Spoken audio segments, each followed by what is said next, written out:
Hello and welcome to Inside Europe, the weekly current affairs podcast and radio program from DW, Germany's international broadcaster. I'm Laura Kabelka in Berlin. This week on the show, Spain's radically different approach to migration. For us, migration is not a source of fear and threat, but a hope and opportunity. Then, how Norway is taking the fun out of gambling.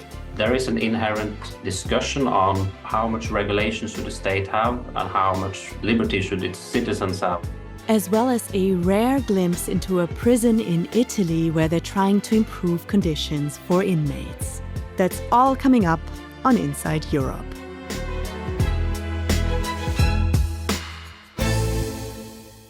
We're starting with a topic that rarely seems to disappear from the headlines: migration.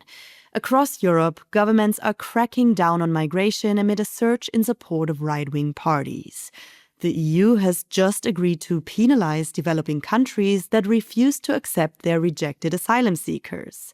But it's not only conservative parties pushing for harsher policies. Denmark has long stood out for its hardline stance, even when it's led by the Social Democrats. One European country, however, is swimming against this increasingly strong current: Spain. And yes, Spain also has an anti-immigration party that is gaining support. But Prime Minister Pedro Sanchez's left-wing coalition government is making it easier for undocumented migrants to work. Sanchez argues it'll help Spain's economy grow. Ashish Sharma reports from Madrid. Over the next 3 years until 2027, Spain wants to speed up the process of giving up to 300,000 undocumented migrants per year the papers needed to work legally. At a recent political forum at Columbia University, Prime Minister Pedro Sanchez laid out his country's case for welcoming migrants. Over the past 7 years, our country has received over 2 million immigrants. Migrants have integrated well in our country and contributed around 20% of Spain's per capita economic growth in the last 3 years. For us, migration is not a source of fear and threat, but a hope and opportunity. Every migrant, legal or illegal, is a human being in search of a better life. The Spanish economy is one of the fastest growing in Europe, even though its population has one of the slowest birth rates on the continent. At the same time, Spain also has one of the highest unemployment rates in Europe, particularly among young people. This is due to a number of reasons. One being that obviously young Spanish people are more and more highly educated. Christophe Dumont is the head of the Migration Division at the Organization for Economic Cooperation and Development, the OECD, which advises countries on policies around economic growth. It's not necessarily where the labor shortages are the most acute. This is in agriculture, this is in construction, this is in hotels and restaurants. These are mostly low-skilled occupation with low pay. Young, tertiary educated Spanish people, they are looking for other opportunities. Because of the structure of the economic growth in Spain, which is driven in part by some traditional sector like agriculture, but also tourism, it's not so surprising to see that immigration can play this role despite quite high level of unemployment still. The largest share of Spain's foreign-born residents come from Latin America. The common language, culture, as well as family ties make Spain an obvious choice for many. I took a taxi to the airport recently. My driver, who comes from Ecuador, has lived in Spain for over 20 years. He told me for many Latin Americans, getting tourist visas is very easy. Others come to study. In most cases, their final aim is to find work. Sanchez's changes to the immigration law came into force in May this year. Key is reducing the time for undocumented migrants to regularize from 3 to 2 years.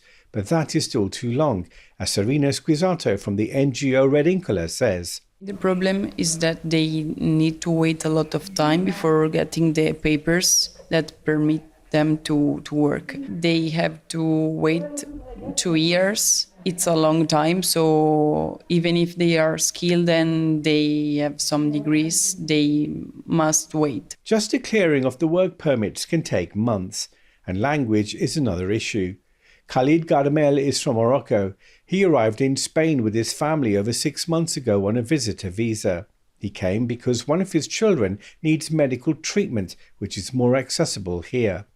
Khalid, who is highly qualified, is hoping he can use his skill set and experience in finance to find work in Spain. For this time, I don't have work. It was in bank, direction finance in bank in Marruecos, and study economica in Marruecos. I'm learning very hard Spanish for a job, the finance or work with a company here. So your problem is not one of qualifications or experience, it's actually one of language. See. I have difficulty to find work because I don't speak very well Spanish. I learn very hard, more than 8 hours. Every day? Every day.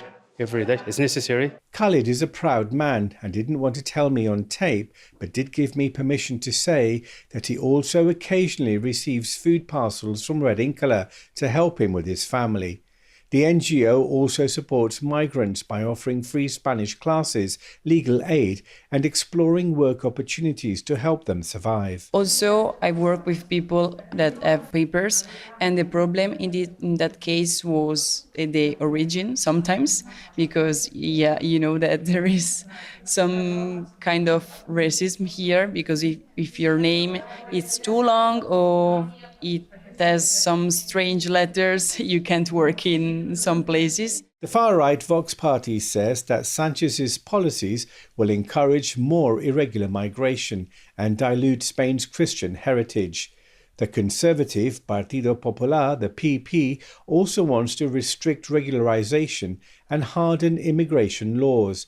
Javier Zarcelejos is an MEP for the Partido Popular. Once you are a legal resident in a European country, you can move around the European Union freely. So other countries can say, well, that has to be taken more cautiously. So first of all, it should be exceptional. Second, there should be a clear link between a reasonable period of work and presence in Spain. There should be also a link between that and a job. While it's been a fight for the government, for now the new regulation is in place. The hope is that by easing bureaucracy to enable migrants access to work legally and reducing the waiting time from 3 years to 2 will not only help improve their status, but also provide the labour resources the government needs to feed its economic growth. But with both Vox and the PP gaining support, and the next general election due by August 2027, Spain's direction on migration could change again before the government's targets on working migrants are reached. Ashish Sharma, DW, Madrid. While Spain is shaking up Europe's approach to migration, Norway is doing the same with gambling. By 2028, global gambling losses are estimated to reach more than $700 billion. Online gambling is particularly addictive. That's why Norway is trying to make the gambling experience, well, less exciting. But could their model also work elsewhere? Here's Karen Brown's report for our partners at GBH The World. A gambling arcade in Oslo, Norway couldn't be further in mood from, say, a traditional resort casino in the U.S. Here's what it sounds like at MGM Casino in Springfield, Massachusetts. And here's what it sounds like at a Norwegian betting place on the second floor of an urban strip mall. People sit in faux leather chairs in front of silent computer terminals. I have to enter my phone number and birth date.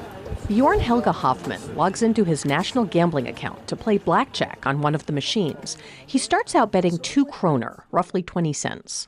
I could increase it to 5 crowns per spin. Hoffman works for the state-owned gambling company Norsk Tipping, And like all Norwegian residents, he's only allowed to lose a certain amount per month, about $2,000. On the first game, he waits for the quiet spinning to stop on the screen. So does that mean you won or you didn't? Yeah, I did win. You did? Yeah. On one hand, not the other. Okay. You can barely tell. There are no bells, no manufactured sounds of coins falling into a steel bowl. All those sounds are meant to make you play more, if you see.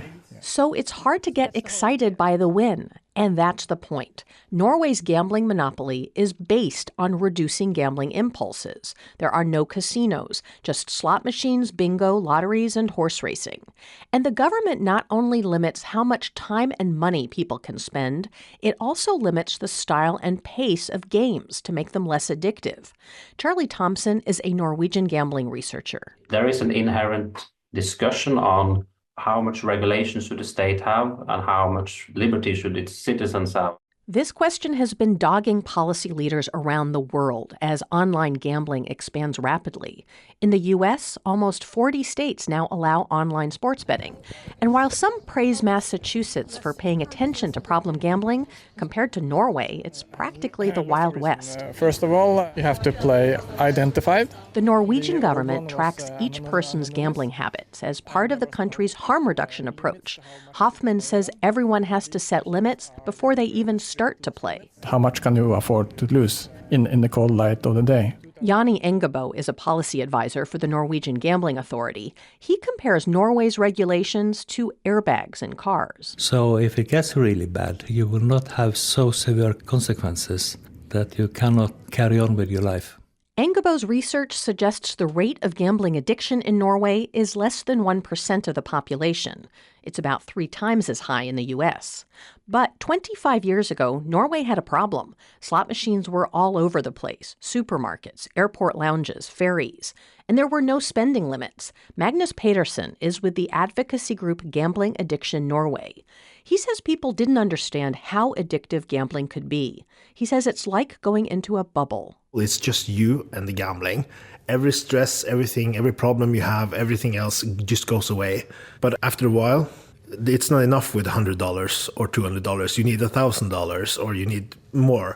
Pedersen's group helped convince the government to remove all privately owned slot machines and, in 2007, replace them with slower, less addictive machines in fewer locations. And when online gambling arrived, Norway added more limits on time and money. It banned VIP loyalty programs and betting bonuses. Plus, gambling profits all go to charity, not private industry. At Oslo's central train station, one convenience store offers betting machines, and it still gets a steady stream of repeat customers. But manager Fredrik Heidelberg says he doesn't have to worry about them spending all their money. The system mostly takes care of that for us, because there's a limit to how much you can spend. And while researcher Charlie Thompson says some people may want more freedom, in general, Norwegians are much more tolerant towards these invasive policy tools. In contrast, the Massachusetts Gaming Commission has put in measures that allow players to set time and spending limits, but Mark Vanderlinden, who oversees the state's Responsible Gaming Office, doesn't think U.S. regulators or players would tolerate mandatory limits like Norway has. The Commission is monitoring what's happening in other countries, but there's been a lot that have been tried. Sometimes it can work really well in one country, and fall flat in another country. But even Norway has seen some pushback. At one Oslo sports pub, bartender Nemo Gasparim was checking scores on his phone. He says he's an avid online gambler, especially on U.S. hockey games. To be honest, the Norwegian rules are a bit silly. Gasparim says he prefers better odds and fewer limits, so he goes on foreign gambling websites that are illegal in Norway. I know that it's not healthy, but I do it because I think it's fun. Yeah, I will never stop. This is an addict. Norwegian regulators say they are trying to shut down the black market through banking bans and internet blocking. Bjorn Hoffman says they are also trying to make the legal games more exciting. It doesn't help if you have the best responsible gaming framework or measures in the world if no one wants to play with you. For The World, I'm Karen Brown.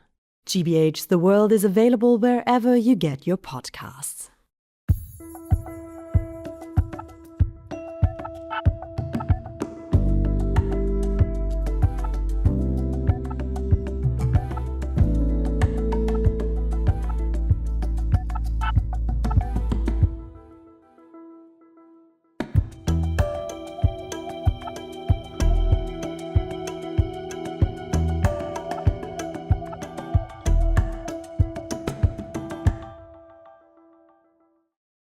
This following story requires a trigger warning. Italy has had such poor prison conditions, it's been repeatedly reprimanded by the EU's Court of Human Rights and the Torture Committee. Last year, the reported number of inmate suicides reached an all-time high. Now, the government has finally decided to do something about it. Over the next 2 years, they plan to make space for an additional 15,000 inmates. Angelo van Schaik traveled to Naples to visit the prison of Secondigliano and see the situation for himself. Quella è la parte facile. Il cognome van Schaik. Verona, Ancona, Napoli. Verona. Spelling my last name has always been a problem in Italy, but I got used to it. Verona, Ancona, Napoli. In Italy you spell with names of cities. Salerno, Como, Hotel, Ancona, Imola, K. Bisogna la chiave? No. No, deve venire con me il radio olandese. Grazie. The Pasquale Mandato prison in Secondigliano, a suburb in the northern part of Naples, is one of the largest prisons in Italy, covering an area of 40 hectares. Around 80% of the inmates are held under a strict prison regime, most of them because they were involved in organized crime. The prison administration is doing its utmost to keep the inmates engaged. They can study at the University of Naples, and there are workshops on offer too. This is the sewing workshop, turning out an eclectic range of products, ranging from judicial robes and vestments for priests and bishops to backpacks for prison guards. No, questo è un lavoro. Contemporaneamente faccio anche un corso. Ok, e quante ore al giorno lo fai? Lavoro 6 ore al giorno. This is not a course. This is my daily work, says this inmate. He works 6 hours a day and earns around 800 euros per month. Ma questo sembra quasi un carcere modello. Si lavora molto per mantenere dei livelli, secondo anche la visione che ha la nostra direttrice. We do our best to make it an ideal prison, says Gabriella, a staff member at the Secondigliano prison. In line with our director's policy, we focus on education. We teach the inmates a trade, also with an eye to the future. The goal is to give them more opportunities once they're released. And it works, because the recidivism rate has gone down. Qual è il tuo sogno quando esci? Allora, il mio sogno è soprattutto quello di diventare un padre di famiglia. My dream is to become a father when I get out of here. My girlfriend wants that too, says Antonio, who's already spent 8 of his 38 years behind bars. And I want to become a better person. I've made mistakes in the past, but I think I'm on the right path now.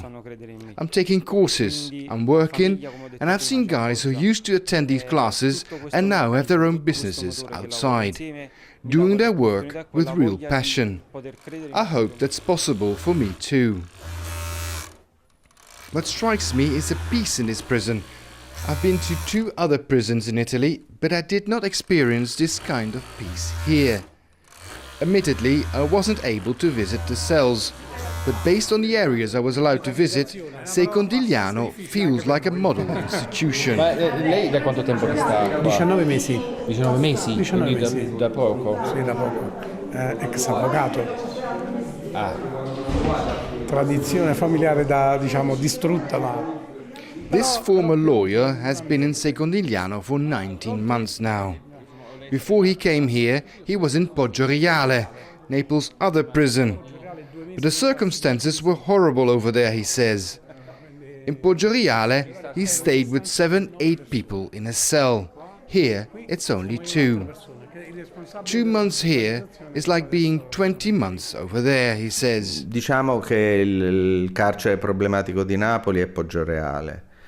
Secondigliano is a relatively modern prison, says Alessio Scandura of Antigone, a foundation that advocates the rights of inmates in Italy. It is still a large facility with an overcrowding rate of nearly 130% of its capacity.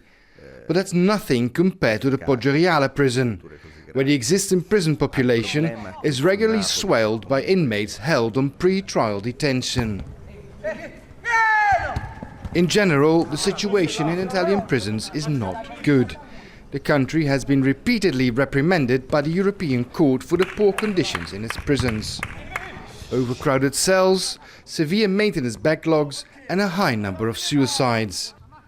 But that's not the only problem, says Alessio Scandura from Antigone. A differenza di qualche anno fa, oggi un detenuto in Italia di norma passa in cella 20 ore al giorno. An Italian inmate spends an average of 20 hours a day locked in their cell, says Scandura, except for those who work or study, but they make up only a quarter of the prison population. Until a few years ago, cell doors used to stay open and prisoners could walk around. That's no longer the case. We see the consequences of that change every day. There are frequent riots, many inmates self-harm, and suicides are more common than ever. And it's strange, because the prison system that now struggles to house 62,000 inmates used to accommodate far more in the past, without too many problems. So yes, overcrowding is a problem, but it's not the only one. As an extra form of support, the prison of Secondigliano recently started a collaboration with Kimbo, a coffee roasting company located next to the prison. Inmates are learning how to roast coffee and are taking courses to become baristas. At least, that's the aim. Ho fatto tanti corsi. Tra corsi e corsi ho preso anche il diploma. Mi mancavano 2 anni. I've taken a lot of courses in here, says Felice, who has been incarcerated for over 10 years. I got my high school diploma and I did that course with Kimbo. But the real problem is finding work afterwards. There's already a lack of jobs here in Naples, and for former inmates, it's even more difficult. I've also done job interviews. Companies come here into the prison and you sit down with them. But the answer is always the same. We'll let you know. I'm not worried for myself. I'm 56 years old. But for the younger guys who are getting out, there's not much out there. The temptation to fall back into crime is very strong. The Italian government seems serious about its desire to tackle prison overcrowding. More prisons, alternative punishment for certain inmates, and early release of others. But according to Antigone, the foundation that monitors Italian incarceration, it's not enough. In their latest report, released at the end of August, they state that the new decree will have little or no impact on the circumstances in Italian prisons, at least for the next few years. In the meantime, 55 inmates have killed themselves this year already. Angelo van Schaik, DW, Secondigliano, Naples, Italy. Just a quick reminder here that our feedback address is insideeurope@dw.com. You're listening to Inside Europe. I'm Laura Kabelka in Berlin.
Welcome back to Inside Europe, the weekly current affairs podcast and radio program from DW, Germany's international broadcaster.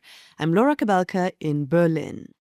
Coming up in the next half hour, a close look at the shocking murder of Hakan Tosun, the Turkish journalist and environmental defender who died in October. Then, Armenia teams up with NVIDIA, bringing a $500 million AI factory to the small country in the South Caucasus. And finally, the first in our new segment, Age is Just a Number, where you'll hear from young European leaders like Lefteris Arapakis, who's on a mission to clean up the Mediterranean Sea and beyond. That's all coming up on Inside Europe. We begin in Turkey, where the brutal murder of journalist Hakan Tosun has reignited concerns about the country's justice system and the growing threats faced by those trying to protect the environment. Reporter Ilenia Gostuli has been looking into the case. On a grey afternoon in Istanbul, the funeral of murdered journalist Hakan Tosun feels less like a goodbye and more like a protest. Hundreds turned up. Many of them only knew Hakan as the journalist who would spend days, even weeks or years, documenting their fights to protect the environment. Sometimes, friends say, with barely 100 lira in his pocket. Now it was their turn to show up for him after he was beaten to death on a street in Istanbul back in October. Forests and rivers are crying for Hakan, says one of the chants as mourners call for justice. The words "What happened to Hakan Tosun" are printed on a black and white banner at the front of the funeral procession, headed towards a Cemevi in northwest Istanbul, a house of worship for Alevis, a religious minority Hakan belonged to. One of the people carrying that banner is Alper Cankilic, one of his friends. We don't know what actually happened, but he was a very important person. He is going everywhere in Turkey where there's a demonstration or there's something wrong about the rights. He always doing the right thing, show everything to humanity and the government and the people. Because of that, he always he can have lots of enemies. Weeks after his death, Hakan's family, friends and supporters are still looking for answers. On the night of October 10th, Hakan Tosun was beaten on a street in Esenyurt, one of Istanbul's most chaotic districts, a place of rapid development, high rises and increasing gang crime. He was found unconscious. 2 men, just 18 and 24, were arrested. Security footage shows them attacking him twice, striking his head again and again as he lay on the ground. 2 days later, he died in hospital of a brain hemorrhage. The unanswered questions are many. Critical camera footage was never collected.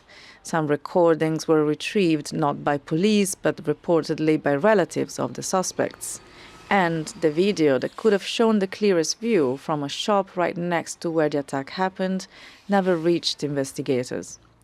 Lawyer Onur Cingil says these gaps, along with the fact that a third person seen riding a motorcycle at the scene was never taken into custody, cast a long shadow over the investigation. There should have been 3 arrests, not 2. We formally requested it. But the prosecutor's office refuses to issue the order. Of course, this undermines the integrity of the investigation. Witnesses may be threatened or blackmailed. Some camera footage was never recovered. Hakan's family didn't find out he'd been hospitalized until 27 hours after the attack, long after his relatives had filed a missing person report. He'd been brought in with no identification. During those crucial hours, an online campaign had already started under the hashtag "Where is Hakan Tosun?" His sister Oznur believes that without that public pressure, the outcome could have been very different. Evet, çok fazla. İlk Hakan Tosun nerede diye sorusunu hep beraber sorduk. The first question we asked was, where is Hakan Tosun? We learned where he was with the support of his friends. If Hakan Tosun hadn't been loved so much, he would have disappeared in the hospital, and we wouldn't have been able to find him. Maybe we wouldn't have been able to find the perpetrators either. Belki faillerini de bulamayacaktık çünkü amaç o yöndeydi. Turkish police say they have assigned 2 inspectors to investigate. The Interior Ministry has not responded to a request for comment on the concerns surrounding the investigation. Activists and press freedom groups are now asking, was this random violence or was Hakan Tosun targeted for who he was? And are the young men who were arrested really the ones behind the killing? Özgür Öret from the Committee to Protect Journalists is among those calling for a full investigation. Hopefully, this murder will be investigated by every suspicion and different angle considered. And if there are instigators behind this attack, they should also be brought out to light, brought to justice for full justice to be achieved. Since the Gezi Park protests, which started as a small effort to save a city park in Istanbul, environmental activists in Turkey have been under growing pressure. Protests are criminalized and local communities fighting projects backed by powerful political or business interests have fewer and fewer ways to challenge them, whether in court or on the streets. Just this November, the government introduced a new rule that gives the presidency the final say on mining permits, another blow to independent oversight of major extraction projects. Many attacks against environmental defenders like Hakan Tosun follow a troubling pattern. A violent death, questions raised, but justice never fully achieved. Back in 2018, in the Mediterranean province of Antalya, activists Ali and Ezin Buyuknoğlu were murdered after helping shut down marble quarries. The man who killed them later died by suicide in prison, but the quarry owners accused of ordering the attack were never prosecuted. Hakan Tosun's friend Ismail Akildiz, also a longtime activist, remembers traveling with him to that funeral. Hakan used to participate in these events. Especially after the murder of the couple, we all felt we were being targeted. I think Hakan was one of those who thought this way.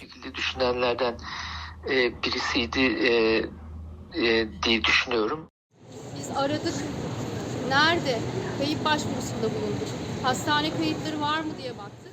Since Hakan's death, his sister Oznur has been speaking out everywhere she can. Gecenin 4'ünde bir telefon geldi ve Hakan Tosun. Environmental groups hold vigils and screenings of his documentaries to keep his name from fading and to keep pressure on the authorities, because without that pressure, many, including lawyer Onur Çingil, believe nothing will happen. We will continue to ask these questions. As much as this is a documentation issue, as much as this is an activist issue, this is also about the right to live safely in Istanbul and in Turkey. There are other files like this. I say the same thing about all of them. As long as the Ministry of Justice does not press on these issues, we have come to a point where justice is sought in the press statements, in the statements in front of the courthouse, not in the courts. Adalet arayan bir noktaya geldik. Irenia Gostoli, DW, Istanbul. We also wanted you to hear from Hakan Tosun himself, so we're sharing a message from Hakan recorded by his friend, video journalist Kasım Kızıl. It was recorded back in 2023 when Hakan joined a resistance movement against the destruction of Akbelen Forest in Turkey's southwest. Since 2019, villagers had been fighting plans to cut the forest down to make way for a brown coal mine. Here's what Hakan had on his mind back then. Hakan Tosun, 15 yıldır ekoloji mücadelelerini takip ediyorum ve bunlarla ilgili videolar yapıyorum. I've been following ecological struggles for 15 years and I've been making videos about them. There are so many. The destruction is everywhere. When I think about it within my own field, I feel like I can't keep up and I get tired. And of course, when you don't achieve any wins, you experience discouragement, a loss of morale. There have been so many attacks in these past 10 to 15 years. We've gone through such harsh times that sometimes I think I need to be ruthless. I tell myself, just film and do your job. Don't identify yourself so much with what's happening. You're a journalist. Act with a journalist's reflex. Make your report Be objective, do your story, then step aside and go live whatever life you're supposed to live. But I think this situation has seeped into me. I wanted to do something for this country, and I did that with my camera. To be honest, it wasn't purely a journalistic reflex. I felt like I was somewhere else. When they came at dawn in a raid, and the next day I saw that the trees had been cut, I felt like I was in a different place. I could see the sky, but what the sky made me feel was emptiness. People usually long to see the sky. In the city, the buildings block it, and you can't see it, so the sky becomes something people miss. But here, after the trees were cut, seeing the sky gave me a bad feeling, an emptiness. I've witnessed many cases of destruction, of cutting, but here I felt the deepest level of internalization. I saw what it means to mourn nature. I better understood how the people living here empathize with this place. I saw what they felt after the trees were cut when I saw their resin on the stumps. It looked like blood to me. I touched it, it was sticky. And right at the spot where they had been cut, it showed how alive the trees actually were. When I cut open what seemed like a dry piece of wood, I saw life emerging from inside it. Bir yaşam çıktığını gördüm mesela.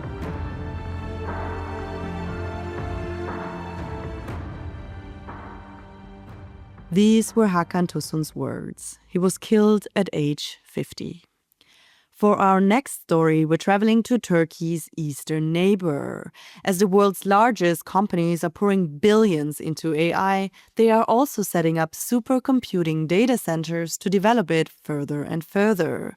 One of the latest projects from chipmaking titan NVIDIA is set to bring a $500 million AI factory to Armenia. NVIDIA is betting big on the small country, which has been undergoing a tech boom in spite of regional turmoil. Shan Sharigian has the story. Hankavan is about an hour's drive from Armenia's capital Yerevan and is known for its campgrounds. Every summer, students come here for all kinds of programs. This week, more than 100 are here for something new, learning about career paths in AI. A nonprofit called the Foundation for Armenian Science and Technology organized the camp as part of their efforts to get young Armenians ready for tech jobs. On the last day of the camp, Armenian tech pros sit in circles with high school students from all over Armenia to share advice. One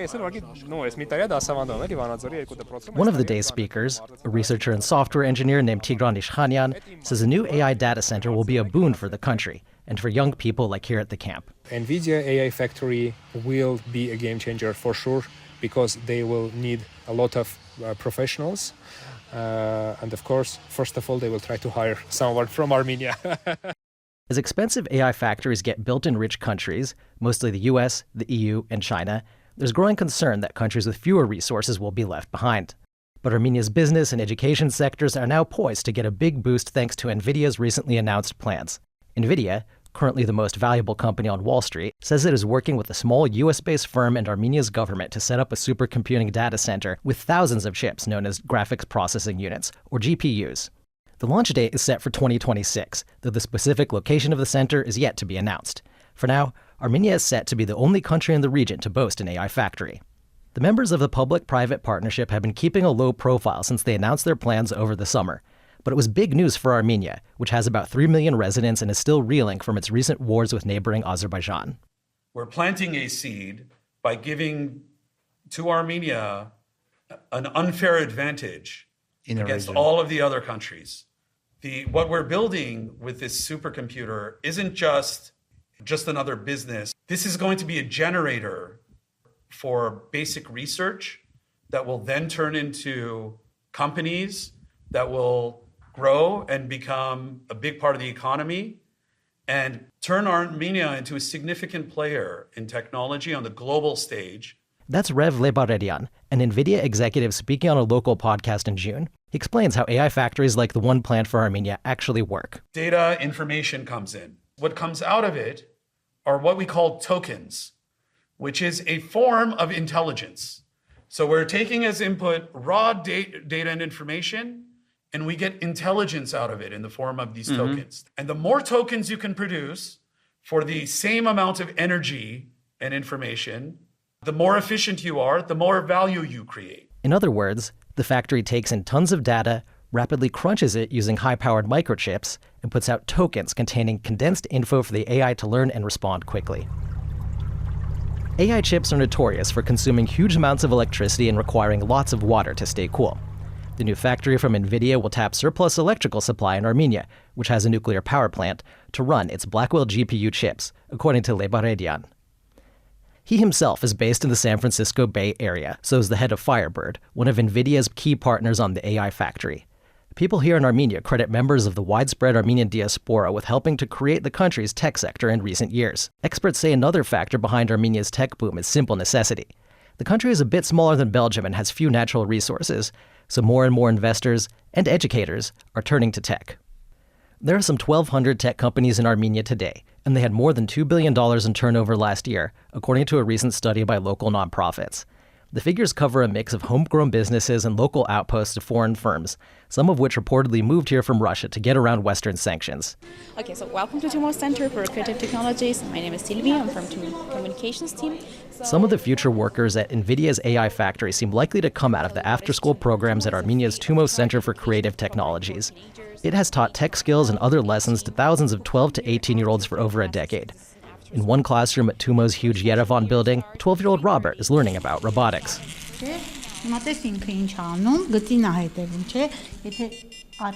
Dozens of other students are spread out and either doing self-study at clusters of computers or learning from instructors in classrooms.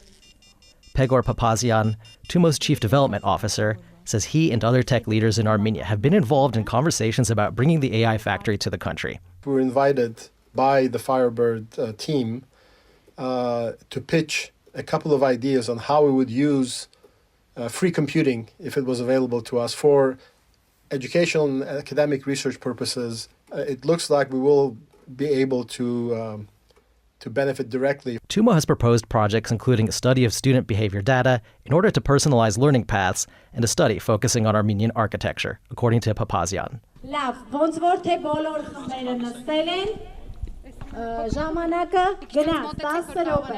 Back at the Hankovan camp, the talks on AI careers last into the evening. Victoria Melkonian, a 16-year-old who's studying IT, voices high hopes for the new factory. It is very surprising that they had invested such kind of big money to build servers, and I think this investment from NVIDIA to Armenia will be a great opportunity for these people to show the world that Armenia is not falling behind, but we are catching up, and we are also pushing others to go further. I'm Shant Sharagyan for DW in Armenia.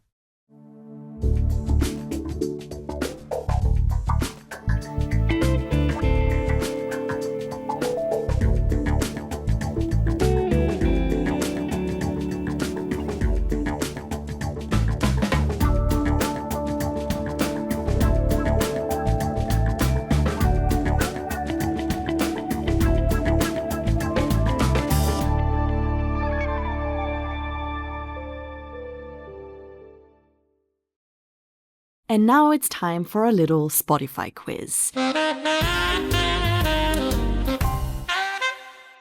Did you know that the average age of people in the European Union is almost 45 years old? Yes, we're clearly headed towards a pension crisis, but that's not what this quiz is about. I want to know which European member state has the youngest population. Is it Bulgaria, Lithuania, Ireland, or Malta? Head on over to Spotify to vote, before Googling, of course. I can already tell you that Italy is the country with the oldest population in the EU.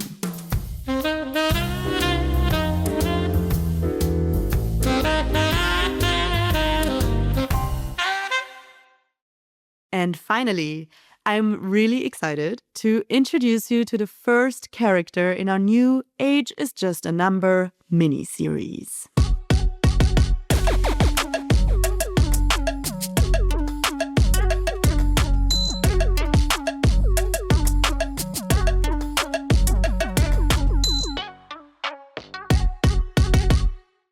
Over the next few weeks, you'll hear from youth parliamentarians, disability advocates, environmental defenders, and champions of healthcare equity. I met these inspiring young leaders during this year's One Young World Summit in Munich. They told me about their projects and what motivates them. We're starting with Lefteris Arapakis. He's the founder of Enalia, a nonprofit that tackles marine plastic pollution. He told me it all started in his native Greece, where a soda can changed his life. My family are fishermen for 5 generations. So one day around 2016, it was the period that Greece had the capital controls, which means that our banks had collapsed. Unemployment had skyrocketed to 29%. And I was finishing the university and wanted to do something to fight unemployment. I was discussing with my father, and he was complaining to me that they could not find enough people for the fishing boats. So I said that to a friend, and we started the first school for fishing in Greece. On our first trip, it was in the Greek islands of Cyclades. I was really surprised to see that the fishermen were collecting not only fish, but also plastic. In the first catch, I got like a soda drink out of the nets, and its expiry date read 1987. It was older than me. And then the fisherman took it from my hand and threw it back to the water. And he told me, plastic is not our problem. Over the next few days, we collected like so much plastic, literally hundreds of plastic bottles, plastic bags, fishing nets, a refrigerator, a washing machine, and the fishermen were just throw them back every time. I became shocked about that, and I started reading, and all the papers said that by 2050, there will be more plastic than fish in the sea. And I saw that. And we realized that it doesn't make any sense to create more fishermen out there if we don't do something about plastic. So this is what we did. I used a theory called the tipping point. If you want to achieve a social movement or a social change, you need to convince at least 18% of the population to change. So we were, for example, in this fishing port with 40 fishermen. So I just wanted to convince 8 of them to join the program. My father helped me with identifying to which fishermen I should top first. You know, local leaders, or maybe sometimes he's the best fisherman in town or the oldest fisherman in the town. So we built trust with them, and they appreciated that. In that port, we got 8 fishermen the first week. And then a couple of months later, we had 38 out of 40 fishermen. Then these 38 people, they started, convincing other fishing communities. And this is how the project expanded. And they started bringing back like vast amounts of plastic. Plastic bottles were 3% of the plastic we collected. Plastic straws, 0.0002%. The most common plastic we find in the Mediterranean is old fishing gear, ghost nets. So it gets fish, turtles, dolphins, seals, traps them, kills them, and turns them into skeletons. Imagine our surprise when we were pulling out of the sea nets that were hundreds of meters long, full of skeletons. So we also trained them to hand over their old fishing gear to prevent it from becoming ghost gear.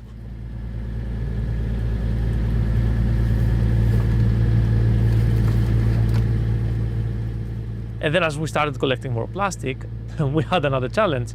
We had no idea what to do with that.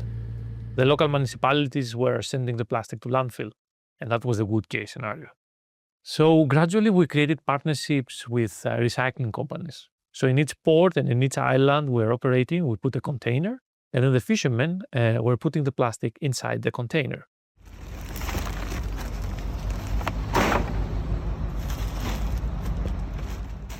The plastic was getting sorted, washed, shredded, and turned into pellets.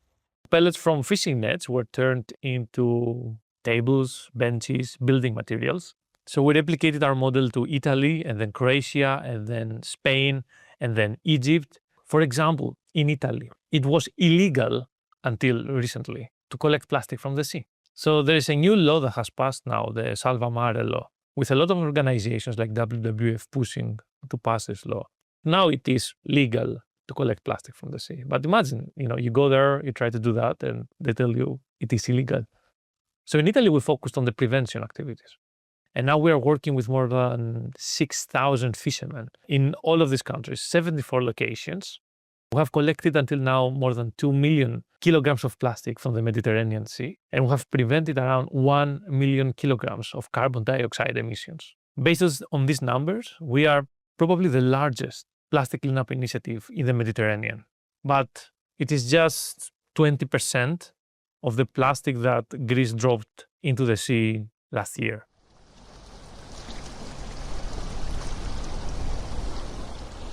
So we are hybrid. We have a non-profit component that has to do with awareness raising, the trainings and the cleanups. And we have a for-profit component that has to do with the technology and the circular economy.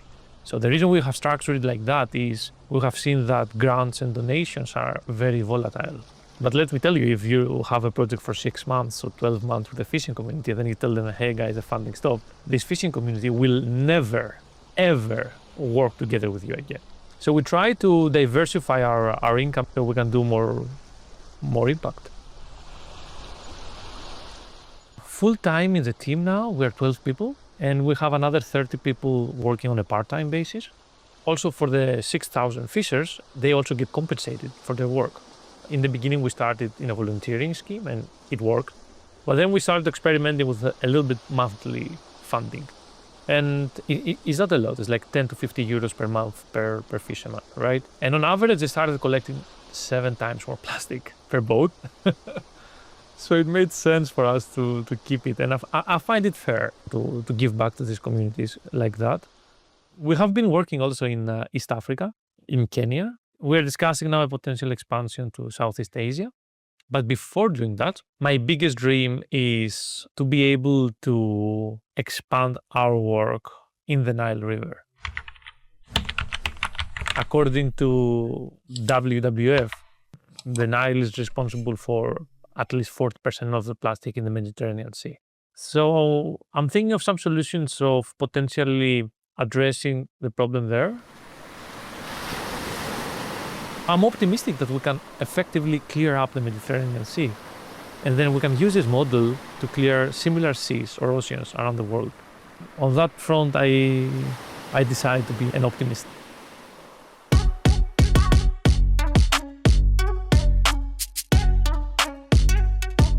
When I started, my whole project, I was like 21, 22 years old. People don't take you seriously. Like when you are 24 and you're talking to a CEO of a multinational company, you're younger than the interns they have over there. But age does not mean that you don't know what you're talking about. You can drive a change. You can, make a real impact. Starting young, you have nothing to lose, and you're not afraid to make mistakes. So in my case, I've made mistakes all the time.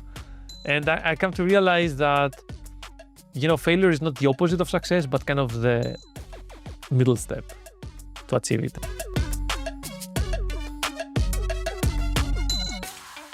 And that's it for today. This program was produced by Charlie Shield and me, Laura Kabelka. Our sound engineers were Gerd Georgi and Siad Abu Sleiman. If you like the show and you want to make us happy, you can leave us a rating and review on Apple Podcasts, Spotify, YouTube, or wherever you get your podcasts. Inside Europe comes to you from DW in Bonn and Berlin.